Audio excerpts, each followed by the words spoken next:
சும்மா என்னோட வெயிட் என் தலையில் இருக்க வெயிட் அதிகம். அது யாராவது ஒருத்தர் தாங்கி பிடிச்சாதான் என்னால் அதை ரன் பண்ணவே முடியும். அதனால் நான் என்கிட்ட இருக்க கதைகளோட கணமே ஒரு காரணமாக இருக்கேன் என்னோட இன்க்ளூசிவ் பாலிடிக்ஸுக்கு. ஏன்னா அந்த கணங்க எல்லாமே இன்னொருத்தர் சப்போர்ட் பண்ணலாம் நடக்கவே நடக்காது. அதை எங்கேயாவது சொன்னதை கொண்டு போகவே முடியாது.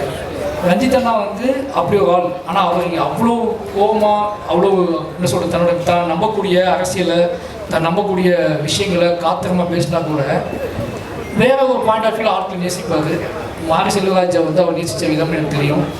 ராம் சாருக்கும் எனக்கும் ஒரு அப்பா பையன் உறவு இருக்குன்னா, எனக்கு கிடைச்ச ஒரு அண்ணன் அப்படின்னா அது ரஞ்சித் அண்ணா. அந்த அண்ணன் தம்பி உறவு வந்து இந்த படத்தோட வெற்றியை நான் எப்படி பார்க்கறேன்னா, பரியேறும் பெருமாள்னு ஒன்று நாங்கள் ஆரம்பித்து ரெண்டு பேரும் ஆரம்பித்து கிட்டத்தட்ட 7-8 வருஷம் ஆகுது. இந்த படம் ரிலீஸ் ஆகி திருப்பி ரெண்டு பேரும் இதே சந்தோஷத்தோட, இதே சிரிப்போட, இதே புத்தங்களோட திருப்பி ஒரு மேடையை பகிர்ந்து திருப்பி ரெண்டு பேரும் சக்ஸஸ் கொடுத்து ஹிட்டு கொடுத்துட்டு ரெண்டு பேரும் ஜாலியாக இருக்கும். அப்படின்னா எங்களுக்குள்ளே இருக்கிற ஒரே ஒன்று இந்த லவ் மட்டும்தான். இந்த பெரும் உழைப்பையும் வந்து நான் வந்து செய்வதுக்கு ஊக்கமாக இருந்ததுக்கான காரணம் ரஞ்சித் அண்ணா இருக்காரு. ரஞ்சித் அண்ணா நம்புகிறாரு, அவர் பார்த்துக்கிட்டு இருக்காரு. அவர் என்ன சொல்கிறது, அவர்கிட்ட போய் நல்ல பேர் வாங்கணும் அப்படின்னு. நான் ராம் சாருக்கு அப்போ நல்ல பேர் வாங்கணும்னு ஆசைப்பட்ட ஒரே ஆள் ரஞ்சித் அண்ணாக்கிட்ட தான். ராம் சார்ட்டு எப்போவுமே 24 மணி நேரம் நல்ல பேர் வாங்கணும்னு ஆசைப்படுவேன். அதே மாதிரி ரஞ்சித் நாட்டு நல்ல பேர் வாங்கணும்னு ஆசைப்பட ஆரம்பித்தேன். ரெண்டும் சேர்ந்து மிக்ஸ் ஆனது தான் மாரி செல்வராஜ். அப்படி ஒரு நல்ல பேர் வாங்கிக்கணும்னு நினைக்கிறேன். ஏன்னா பரியேறும் பெருமாளுக்கு லவி சொன்னார், இந்த படத்துக்கும் லவி சொன்னார், என்னுடைய எல்லா படத்துக்கும் சொல்லுவார், இங்கே பார்க்க போனால் சொல்லுவார். அந்த அன்பை பாதுகாப்பதற்காகவே நான் தொடர்ந்து எங்கிட்ட இருக்க சில விஷயங்களை பாதுகாத்துட்டு இருக்கேன். ரொம்ப நன்றினா. எனக்கு ஆச்சரியமாக இது சரியாக முடிஞ்சிருமான்னு பயம் இருந்துச்சு. நம்ம பரியேறும் பெருமாளுக்கு அப்புறம் ரெண்டு பேரும் ஒன்றா சேர்றோம். இது வந்து இது நீளத்துக்கும் உங்களுக்கும் எனக்கும் இல்லை நம்மளை பார்த்துக்கிட்டு இருக்க எல்லாத்துக்கும் இது முக்கியமான படமாகவும் நம்மளோட ஆகச்சிறந்த படமாகவும் இருக்குன்னு ஆசைப்பட்டேன். அது ஒவ்வொரு நாளும் பெரிய பயத்தை கொடுத்துச்சு, பதட்டத்தை கொடுத்துச்சு. எப்படி பெரிய இப்போ திருமணம் முன்னாடி விக்ரம் சார் அப்படி ஒன்று வைக்கிறாங்கல்ல, அதே மாதிரி எனக்கு முன்னாடி எப்போவுமே ரஞ்சித் அண்ணா, ராம் சார் ஒன்று இருந்துகிட்டே இருக்கும். இவன் நம்பிக்கை நம்ம காப்பாற்றுவோமான்னு சொல்லி. இந்த படத்தோட வெற்றியை நான் எப்படி பார்க்குறேன்னா, முழுக்க நாங்கள் ரெண்டு பேருமே நீங்கள் பக்கத்தில் உட்காந்து விளையாண்டுட்டு இருக்கோம் அப்படிங்கிறது, எங்களை விளையாட வைத்த சந்தோஷமாக இவங்க முன்னாடி சிரிக்க வச்ச வெற்றி தான் இந்த பார்க்குறேன். ரெண்டு பேருமே மை மறந்து இருக்கோம் அப்படின்னா அவ்வளோ பெரிய வெற்றியை கொடுத்த தமிழ் மக்களுக்கு எவ்வளோ நன்றி சொன்னாலும் பத்தாது. ரெண்டு பேரும் அவ்வளோ சந்தோஷமாக இருக்கும். இந்த சந்தோஷம் முழுக்க தமிழ் மக்களால் கொடுக்கப்பட்டது. ரெண்டு பேரை பற்றி நீங்கள் கான்ஃப்ளிக்டாக பேசிகிட்டே இருக்கீங்க. ஆனால் அந்த ரெண்டு பேரும் சந்தோஷமாக வச்சுக்கிறதும் ஒட்டுமொத்த தமிழ் மக்கள் தான். இந்த ரெண்டு பேரும் மட்டும் மாரி செல்வராஜ், ரஞ்சித் மாரி செல்வராஜ் பேசிகிட்டே இருப்பீங்க. ஆனால் எங்களை அதிகமாக நேசிக்கிறாங்கன்னு எங்களுக்கு நல்லா தெரியும். அந்த நேசிப்புக்காக தொடர்ந்து உண்மையாக இருக்கணும் ரெண்டு பேரும் முடிவு பண்ணுறோம். ரெண்டு பேரும் அதுக்காக வேலை செஞ்சுட்டே இருக்கோம். ரஞ்சித்னா லவ் யூ. ரொம்ப இந்த என்ன சொல்கிறது, நான் நீளத்துக்கு வந்து திருப்பி படம் பண்ணிக்கிட்டே இருப்பேன். ஓகேங்களா? அதை நீங்கள் கேட்கணும் அவசியமே இல்லை. போகடிச்சா கூட நான் நீளத்துக்கு படம் பண்ணுவேன். படமே இல்லாதப்போ சின்ன அமைதியாக இருப்பேன்ல, எனக்கு வாய்ப்பு மறுக்கப்படும் போது நீளம் எனக்கு படம் கொடுக்கணும். அப்போ அப்ளாஸ் சமீர் நாயர் அதே மாதிரி தான். ஒரு 10 பேர் இருக்காங்க. அவங்க என்ன பேசுவாங்க எனக்கு தெரியாது, ஆனால் அவங்க லவ் பண்ணுறாங்க. ஓகேங்களா? 10 பேர் வருவாங்க பாம்பேலேருந்து. எப்போ எங்கள் ஆஃபீஸ்க்கு வந்தாங்க, என் கூட ஒரு நாள் நைட்டு ஃபுல்லாக ட்ராவல் பண்ணாங்க, நைட் தங்கினாங்க. இனி பாராட்டிக்கிட்டே இருப்பாங்க. நான் இன்னும் அதிகமாக வேலை செய்வேன். ஆனால் உங்களை அவாய்ட் பண்ண ட்ரை பண்ணணும்னு நினைக்கிறேன். ஏன்னா எக்காலத்தை கொண்டும் என்னோடய கலையவோ, என்னோடய ஆர்ட் ஃபார்மையோ, என்னோட அரசியலையோ யாராவது பிடுங்க ட்ரை பண்ணாங்கன்னா நான் மூர்க்கமாக ஃபைட் பண்ணுவேன். அந்த மூர்க்கத்தை வந்து நிச்சயமாக சொல்கிறேன், என்னோடய ஆர்டிஸ்ட்டுக்கே தெரியும், என்னோடய வேலை பார்த்தவங்களுக்கு தெரியும். அந்த மூர்க்கம் நானே எதிர்பார்க்காத மூர்க்கம். அது நான் அப்படி போகக்கூடாது ரொம்ப நம்புவேன். நீங்கள் எல்லாம் என்னை நேசிக்கிறீங்க தெரியும். அதனால் தயவு செஞ்சு இந்த கேள்வியில் நீங்கள் அவாய்ட் பண்ணிடுங்க. நான் மாரி செல்வராஜ் படம்னா அது இருக்கும். மாரி செல்வராஜ் அதற்காக கிளம்பி வந்தவன் தான். மாரி செல்வராஜ் எடுக்கிறது சாதி படமானு கேட்டால் அது உங்கள் மொழி. என்னோட மொழி மாரி செல்வராஜ் எடுப்பது சாதியை எதிர்ப்பு படம். அந்த எதிர்ப்பு படத்தை நான் தொடர்ந்து எடுத்துகிட்டே இருந்தேன். நான் வந்து இதை வந்து ஒரு திருமலையே சொல்லலை, இருக்கிறது சொல்கிறேன், எமோஷனலாக சொல்கிறேன். நான் எப்போவுமே என்னோடய ஆர்ட் ஃபார்மை நம்புவேன். நான் அரசியல்வாதி கிடையாது, நான் வந்து கட்டுரையாளர் கிடையாது, நான் வந்து ஆய்வாளர் கிடையாது. நான் என் வாழ்க்கையை பணயமாக வச்சு படம் எடுத்துகிட்டு இருக்க ஒருத்தன். என் வாழ்க்கையை கலையாக மாற்றிக்கிட்டு இருக்கேன். என்னோடய கலைக்கு ஒரு வெறி இருக்குது, என்னோடய கலைக்கு ஒரு ஆற்றாமை இருக்குது, என் கலைக்கு ஒரு கண்ணீர் இருக்குது, என் கலைக்கு சில கேள்விகள் இருக்குது, என் கலையில் ஒரு பயங்கரமான காதல் இருக்குது, சமூகத்தை பற்றி ஒரு காதல் இருக்குது. இது எல்லாத்தையும் ஒன்றா சேர்த்து நான் உங்களுக்கு கொடுக்க ட்ரை பண்ணிக்கிட்டே இருக்கேன். ஒரு 250 படம் வருது வருஷத்துக்கு, 300 படங்கள் வருது. உங்களுக்கு கொண்டாட்டம், உங்களை குதூகலப்படுத்தக்கூடிய படங்கள் எவ்வளவோ வருது. இந்த ஒருத்தனை விட்டுருங்கண்ணே, அவனை ஏன் போட்டு அவனே திருப்பி அந்த கூட்டத்தில் போய் தலை ட்ரை பண்ணுறீங்க. நீ விட்டுருங்க. நான் வந்து உங்களுக்கு பார்க்க பிடிக்கணும்னு பரவாயில்ல, தயவு செஞ்சு நான் உருவாக்கி கஷ்டப்பட்டு கற்றுக்கிட்ட என்னோட இவ்வளோ வாழ்வியல் அனுபவத்தை நீங்கள் நீங்கள் முடிவு செய்ய முயற்சி பண்ணாதீங்க. மற்றபடி இதெல்லாம் பண்ணால் கூட ஏதோ வகையில் நீங்கள் என்னை ஏற்றுக்கொண்டீர்கள் அப்படிங்கிற பெரிய ஒரு பொறுப்பும் நம்பிக்கையும் எனக்கு இருக்குது. அந்த நம்பிக்கையின் அடிப்படையில் மறுபடியும் இந்த தமிழ் சமூகத்துக்கு முன்னாடி மார்க் செல்வராஜையாக நான் என் நன்றியை சொல்லிக்கொண்டே இருப்பேன். அந்த பாடலை பாடிக்கொண்டே இருப்பேன். கடைசியாக என்னோடய அசிஸ்டன்ட் டீம், என்னோடய கேம்பாஸ்டன் டீம், என்னோடய ஒட்டுமொத்த டீம் என்னை பயங்கரமாக உடச்சிக்கலானுங்க. அவங்க எப்போவுமே உங்களுக்கு தெரியும் இந்த மாதிரி ஆளோட வேலை பார்க்கறது கஷ்டம்னு சொல்லி, ஆனால் அவங்க எனக்கு நம்பி வேலை பார்த்துருக்காங்க. அவங்க எல்லாத்துக்குமே ரொம்ப நன்றி. இந்த வெற்றி வந்து எவ்வளோ சிரித்து என்ன பண்ணாலும் ரொம்ப எமோஷனலான வெற்றி. எனக்கு நல்லா தெரியும், நானும் துருவும் எப்படி இருக்குன்னு எனக்கு தெரியும். ஏன்னா இது சாத்தியமான எல்லாம் கண்மணி எப்படின்னா, அந்த முதல் நாள் அவனுக்கு நான் ட்ரைனிங் கொடுக்கும்போது நான் அதை உணர்ந்தேன். இப்படி ஆரம்பிக்கிறோமே, ஏன்னா அவன் அப்படி தான் வந்து அங்கேருந்து வரும்போது இப்படி ஆரம்பிக்கிறோமே, இவனை எப்படி மாற்ற போவோம், எப்படி நடக்க போகுது, இது சாத்தியமா அப்படி பயத்தில் நாங்கள் இருந்தோம். 2 பேர்த்துக்குள்ளே இருந்த ஒரு வெறி தான் இந்த கதையை பண்ணியே ஆகணும்னு இந்த வெறி எனக்கு இருந்துச்சு. சினிமாவை நம்ம யாருன்னு காட்டியே அவனுக்கு வெறி அவனுக்கு இருந்துச்சு. இந்த 2 பேரோட வெறி தான் இந்த படத்தை இத்தனை உழைப்பை தூக்கி கொண்டு சேர்க்கறதுக்கு ஒரு முக்கியமான காரணமாக இருந்துச்சு. எங்களோட உழைப்புங்கிறது நம்ம உழைப்பின் மூலமாகவே வெற்றி பெற வேண்டும்னு ஆசைப்படக்கூடிய ஆளாக நாங்கள் இருக்கோம். எங்களோட உழைப்பின் பாதையை மாற்ற முயற்சிக்காதீர்கள். உங்கள் அனைவருக்கும் மறுபடியும் நன்றி. பைசன் ஏற்றுக்கொண்ட அத்தனை மக்களுக்கும் ரொம்ப நன்றி. என்னோட டீமுக்கு ரொம்ப நன்றி. கடைசியாக என்னோட குடும்பம் வந்து சொல்லி ஆகணும். நான் பதட்டமான இந்த மாதிரியான படங்கள் எடுக்கவே முடியாதா, யாராவது எடுக்க வந்தால் இப்படி ஒரு சிக்கல் வருமா? ஏன்னா தமிழ் சமூகத்தில் பயங்கரமான டிஸ்கஷன் நடந்துச்சு எனக்கு. அந்த சினிமாவில் வந்து எப்படி சினிமாவில் நீங்கள் இதை பேசலாம், எப்படி நீங்கள் சினிமாவில் இதை பேசலாம், எப்படி நீங்கள் இதை சினிமாவில் பேசலாம் எனக்கு புரியல. அப்போ தான் நான் யோசித்தேன், அப்போ இதுக்கு முன்னாடி இருக்கிற சினிமாக்களை, என்னை மறந்த சினிமாக்களை, என்னை ரொம்ப மோசமாக சித்தரித்த சினிமாக்களை, என்னை வந்து ரொம்ப இழிவாக பேசின சினிமாக்கள், இத்தனை ஆட்கள் என்ன பண்ணாங்க இத்தனை வருஷமாக? இவர்களெல்லாம் ஏன் இவர்களுக்கு குரல் கொடுக்கல? இவங்க ஏன் இவங்களை பற்றி கேட்கவே இல்லை? இவங்க ஏன் அதை பற்றி பேசவே இல்லை? அப்போ நான் என்ன பண்ணுறேன்னா, நான் ஒரு புது என்னுடைய லைஃப்பை, என்னோட வாழ்க்கையை நான் உங்களுக்கு காட்டுறதுக்காக நான் ஒரு திரைப்படம் எடுக்கிறேன். அதுவும் வணிக ரீதியாக வெற்றி பெற்ற ஒரு திரைப்படமாக அது இருக்குது. ஆனால் மிக மோசமாக சித்தரிக்கப்பட்டது. அதோடைய திரைக்கதை அமைப்பை பற்றி பேசுகிறவர்கிட்ட நான் வந்து டெஃபினட்டாக நான் வந்து ஒத்துக்கிறேன். அதோட திரைப்பட குறைவு, அதாவது திரையாக்கம் குறைபாடுகளை வந்து நான் வந்து மனப்பூர்வமாக ஏற்றுக்கொள்கிறேன். ஆனால் ஒரு நடிகரை நீ எப்படி பேச வைக்கலாம், எப்படி இந்த கண்டென்ட்டை பேச வைக்கலாம்? மற்றபடி சூப்பர் ஸ்டார் ரஜினிகாந்த் அவர்கள் நடித்த மற்ற எல்லா படங்களும் உங்களுக்கு வந்து சூப்பராக எனக்கு தெரியவே இல்லை.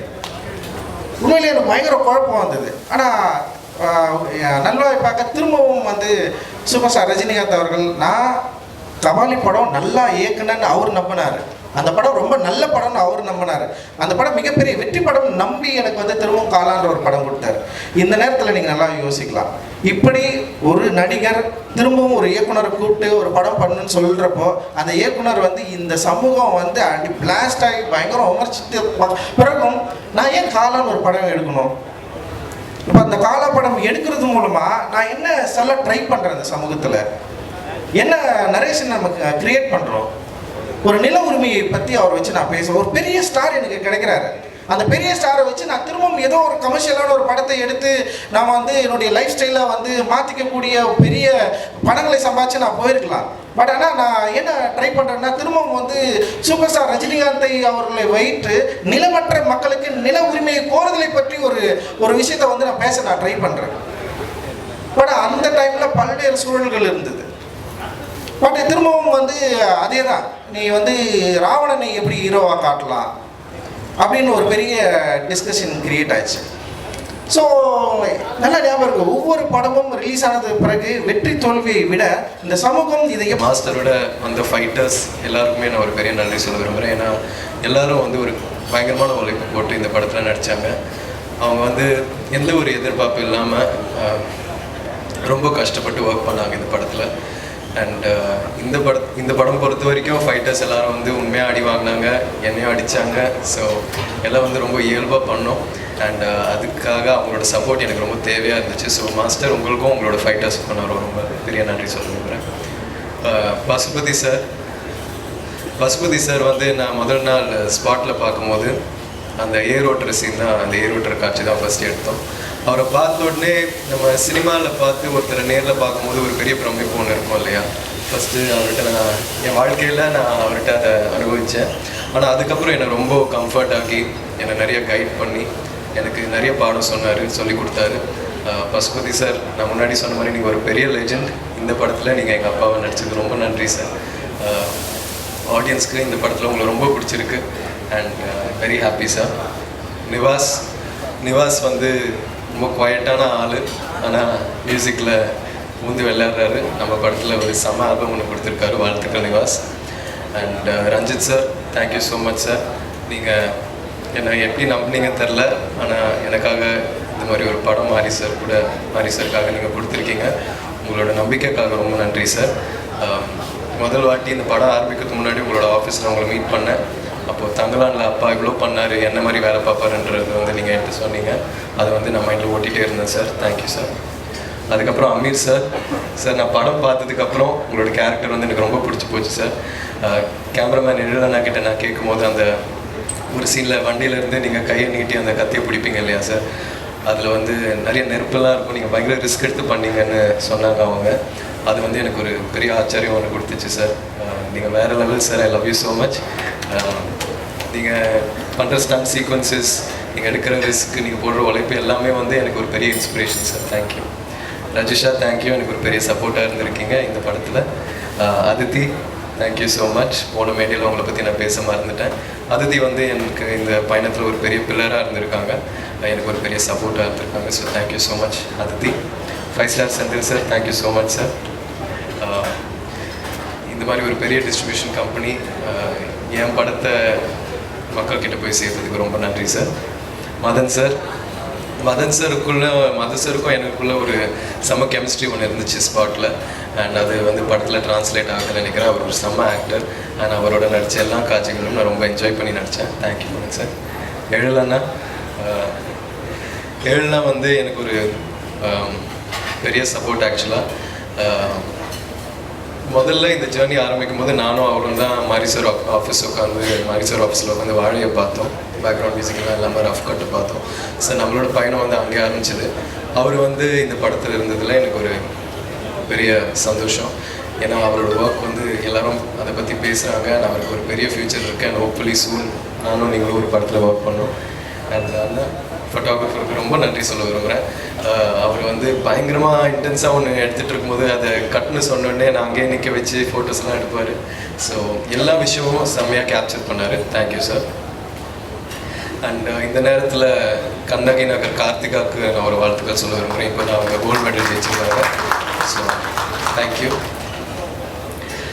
மாரி சார் பற்றி சொல்லணுன்னா, இந்த அனுபவமே, இந்த எக்ஸ்பீரியன்ஸே எனக்கு ஒரு ரொம்ப புது அனுபவமாக இருக்குது. ஏன்னா இது வரைக்குமே என் வாழ்க்கையில் இந்த மாதிரி ஒரு வெற்றி நான் உணர்ந்ததில்லை. இந்த வயசில் கெரியரில் இந்த ஸ்டேஜில் இந்த மாதிரி ஒரு படம் கொடுத்ததுக்கு ரொம்ப நன்றி. ஏன்னா இந்த படம் மூலிமா நீ சினிமாக்காக என்னெல்லாம் பண்ண தயாராக இருக்கணும், எவ்வளோ எஃபர்ட் போட தயாராக இருக்கணுன்றது வந்து இந்த கதாபாத்திரம் மூலிமா, கிட்டான் மூலிமா, அவன் நேசிக்கிற கபடி மூலிமா ரொம்ப அழகாக காமிச்சார் மாரி சார். எனக்கு இது வரைக்குமே நான் 27 இயர்ஸில் கற்றுக்கிற விஷயங்களை விட நான் அவரோட ஸ்பெண்ட் பண்ண அந்த 1.5 வருஷத்தில் லேர்ன் பண்ண விஷயங்கள் தான் அதிகம். ஸோ அவர் எனக்கு ஒரு பெரிய பாடம் சொல்லி கொடுத்துருக்காரு. அவருக்கு எவ்வளோ நன்றி சொன்னாலும் பத்தாது. அண்ட் இத்தனை லெஜெண்ட்ஸ், இவ்வளோ நல்ல டெக்னீஷியன்ஸோட ஒர்க் பண்ண வாய்ப்பு கொடுத்ததுக்கு அவருக்கு ரொம்ப நன்றி சொல்ல விரும்புகிறேன். சினிமாவில் அவர் பயங்கரமாக உழைக்கிறாரு, ஸ்பாட்டில் பயங்கரமாக உழைக்கிறாரு. ஆனால் நம்ம ப்ராக்டிஸ் பண்ணிகிட்டு இருக்கும்போது கூட, நானும் பயிலுகளெல்லாம் வந்து விளையாடிட்டு இருக்கும்போது அவர் வந்து ஷூவை மாட்டி வார்ம் அப் பண்ணிகிட்டு இருப்பார், கிரவுண்டை சுற்றி ஓடிட்டுருப்பார். அப்போவே எனக்கு பயங்கரமாக கண்ணு கலங்கும், ரொம்ப இமோஷனல் ஆகும். எப்படி இந்த இடத்துல இருக்கிற ஒரு டேரக்டர், இவ்வளோ லெஜெண்டரியாக இருக்கிற ஒரு டேரக்டர் வந்து இன்னமும் இவ்வளோ எஃபர்ட் போட்டு பண்ணுறாரு. 12-1 மணி வரைக்கும்லாம் விளையாடிட்டு இருப்பார். இந்த படத்தில் நீங்கள் பார்க்குற ஒவ்வொரு கபடி காட்சியிலையும் நான் பண்ணுறது, டிஃபெண்டர்ஸ் பண்ண வேண்டியது எல்லாம் வந்து அவர் ரொம்ப ரிஸ்க் எடுத்து பண்ணுவார். இந்த ப்ராசஸில் அவருக்கு கை உடஞ்சிருக்கு, நிறைய இன்ஜுரிஸ் ஆகிருக்கு. இதெல்லாம் வந்து நான் சொன்ன மாதிரி நம்மளோட சினிமாக்காகவும் எனக்காகவும் பண்ணாருன்னு நான் நம்புகிறேன். ஸோ அவருக்கு எவ்வளோ நன்றி சொன்னாலும் பத்தாது sir. Thank you so much sir, என் சார்பாக, என் ஃபேமிலி சார்பாக. And S, and Anupama, Rajisha, இவங்க 2 பேருக்கும் நான் ரொம்ப நன்றி சொல்ல விரும்புகிறேன். அவங்களோட ஒர்க் பண்ண எக்ஸ்பீரியன்ஸ் வந்து ஒரு ரொம்ப நல்ல எக்ஸ்பீரியன்ஸாக இருந்துச்சு. And ADs, camera assistants, art department எல்லாருக்கும் ரொம்ப நன்றி. ஒருவேளை இதுக்கப்புறமும் ஒரு ஈவெண்ட் நம்ம நடத்தணும்னா நான் லிஸ்ட் எடுத்துகிட்டு வந்து எல்லாருக்கும் நான் கண்டிப்பாக தேங்க்ஸ் சொல்வேன் இன்னும் டீட்டெயிலாக. Thank you so much. வணக்கம். ரொம்ப ரொம்ப சந்தோஷமாக இருக்குது. எனக்கு நிறைய பேர்கிட்ட தேங்க்ஸ் சொல்லணும் இருந்துச்சு. அவருக்கு எல்லாருக்கிட்டுமே அன்றைக்கி ப்ரீ ரிலீஸ் இவெண்ட்டில் நான் சொன்னேன். எல்லாருமே இங்கே இப்போ மேடையில் இருக்காங்க. மேடையில் இருக்கிற எல்லாருக்கும், இங்கே இல்லாமல் இருக்கிற கொஞ்சம் பேர் இருக்குது, அவருக்கும் ஏன் உள்ள எவ்வளோ அன்பு இருக்குது அவர்கிட்ட நல்லா தெரியும். ஐம் வெரி கிரேட்ஃபுல் இந்த ஆப்பர்ச்சுனிட்டி எனக்கு கிடைச்சிறதுக்கு. ஆனால் இன்றைக்கி எனக்கு தேங்க்ஸ் சொல்லணும்னு இருக்கிறது உங்கள் மீடியா. தேங்க்யூ ஸோ மச் எல்லாருக்கிட்ட, ஒரு மீடியாஸ் கிட்டும். ஏன்னா நம்ம responsibility as an artist, as a film மேக்கர்னால் நல்ல ஒரு படம் பண்ணுறது. ஆனால் இந்த படம் எடுத்து ஆடியன்ஸ் கிட்ட கொண்டு சேர்க்கிறதுக்கு நீங்கள் கொடுக்குற ஒரு எஃபர்ட், நீங்கள் நமக்கு கொடுத்துருக்கிற அன்பு, அதுக்காக ரொம்ப ரொம்ப நன்றி. எவ்வளோ நன்றி சொன்னாலும் அது கம்மியாக தான் இருக்கும். செகண்ட் ஆஃப் ஆல் ஆடியன்ஸ் கிட்ட, ஏன்னா பைசனோட ஒரு கிராஃப் டே 1 ஆஃப் த ரிலீஸ்லேருந்து இன்னைக்கு பார்க்கும்போது இப்படி தான் போயிட்டே இருக்குது. அதோட ரீசன்னா படம் ரொம்ப நல்லா வந்திருக்கு. ஆனால் அதுக்கு மேலே வேர்ட் ஆஃப் மவுத், எல்லோரும் நல்ல படம் சொல்லி நிஜமாகவே சொல்லி மற்ற வேறு எல்லோரும் வந்து பார்த்து இன்றைக்கி நம்ம ஒரு படம் பண்ணும்போது நமக்கு எல்லாருக்குள்ள ஒரு கனவு இருக்கும். ஒரு படத்தோட ஷூட்டிங் போகும்போது, ஒரு படத்தோட ஸ்கிரிப்ட் எழுதும்போது எல்லாமே எல்லாருக்குள்ளே ஒரு கனவு இருக்கும் அதோட சக்ஸஸை பற்றி. அந்த சக்ஸஸ் இன்றைக்கி ஒரு ரியாலிட்டியை மாறிடுச்சுங்க. இன்றைக்கி இந்த ட்ரீம், இதுதான் நான் கனவு, இது என்னோட கனவு இருந்துச்சு. இந்த பைசன் ஷூட் ஸ்டார்ட் ஆகிறதுக்கு முன்னாடி இந்த ரியாலிட்டியை மாறிடுச்சு. அதுக்கு மிகப்பெரிய தேங்க்ஸ் நம்ம ஆடியன்ஸ் கிட்ட தான். Thank you so much. நீங்கள் பைசனுக்கும் நம்ம டீமுக்கும் எல்லாருக்கும் கொடுத்த அன்புக்காக. And next is to the families of everybody who has worked on this film. ஏன்னா பைசன் ஒரு ரொம்ப ஹார்ட் ஒர்க் டிசர்வ் பண்ணுற ஒரு படம். நம்ம காஸ்ட் மட்டும் இல்லை, இதோட க்ரூ, இதோட ப்ரொடக்ஷன், எவ்ரிபடி அவ்வளோ நாள், அவ்வளோ டைம், அவ்வளோ எஃபர்ட் இந்த படத்துக்காக கொடுத்துருக்காங்க. ஐ எம் வெரி ஷுவர் இதில் நிறைய பேருக்கு ஃபேமிலி கூட டைம் ஸ்பெண்ட்றதுக்கு வாய்ப்பு இல்லாமல் டைம் இருந்துச்சு. ஆனால் அந்த டைமில் நீங்கள் நமக்கு கொடுத்த சப்போர்ட்னால தான் இவ்வளோ நல்ல ஒரு படம் நம்மளால் எடுக்க முடிஞ்சிருச்சு. So thank you so much to the family of every cast and crew. Thank you to my dearest Mari Selvaraj sir. என்னோட கரியர் இப்போ மேம் சொன்ன மாதிரி இது என்னோட 4வது தமிழ் படம். ஒரு ஆர்டிஸ்ட்டு நினைக்கிற ஆசைப்படுற மாதிரி ஒரு கதாபாத்திரம் எனக்கு கொடுத்துருக்காங்க. அது என்னால் முடிஞ்ச அளவுக்கு நான் பண்ணி வச்சுருக்கேன். But thank you so much for trusting me. To பாரஞ்சு சார், அதித்தி அண்ட் அப்ளாஸ், நீங்கள் இல்லைன்னா இந்த விஷன், இந்த க்ரியேட்டிவிட்டி ஒரு சினிமையாக மாறவே மாட்டா. Thank you so much for believing in it financially and also creatively. To my dearest Dhruv, நான் அன்றைக்கி ப்ரீ ரிலீஸ் இவெண்ட்டில் சொன்னேன், ஸ்டார் இஸ் born ட்ரூலி ஆயிடுச்சுல. Very very proud of you. To every cast and crew members, நான் ஒருத்தர் பேர் எடுத்து சொல்லலை because I don't want to delay the time. But thank you so much. என் இதயத்துலேருந்து சொல்கிறேன், நீங்கள் எல்லாரும் இங்கே தான் இருப்பேன். Thank you so much once again to the media. இந்த சப்போர்ட் இனியும் இருக்கும்னு நம்புகிறேன். நன்றி.